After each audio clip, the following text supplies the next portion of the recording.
टिटलागढ़ हूँ गोटे छोटिया सहर आप जानते कि सबू क्षेत्र में टिटलागढ़ सब गुरुत्व मिली।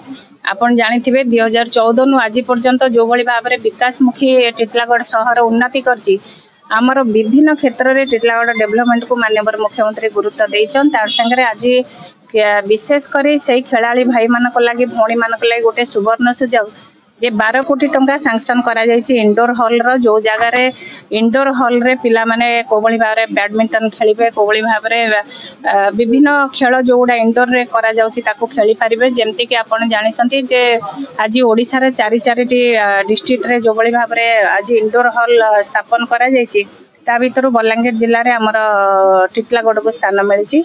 तेणु निश्चित भाव में आगामी दिन में आमर पिला भल खेलिबे भल खेलाड़ी तैयारी हेबे आ नुआ ओडिशा गठन में सहयोग करेंगे। माननीय मुख्यमंत्री नवीन पट्टनायक हाथ मुठा को टाण करेंगे।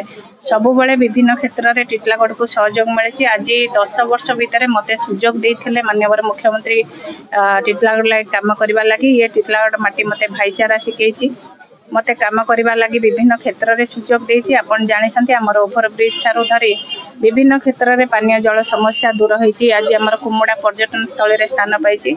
ये इंडोर हॉल लगी बहुत चेष्टा करी कहीं जो तुषरा रे स्थान पाइला से टिटलागढ़ रे म्युनिसिपालिटी रे बहुत खेलाड़ी मानकर दाबी थिला जे आम अंचल आम केमती बैडमिंटन खेली पारिबु इंडोर हॉल रे कोबळी भाव में विभिन्न इंडोर क्रीड़ा रे सामिल हो पारिबु। तेणु दाबी आज पूरण होईछि। मु सबु खेलाड़ी भाई मानक बहुत बहुत शुभेच्छा अभिनंदन।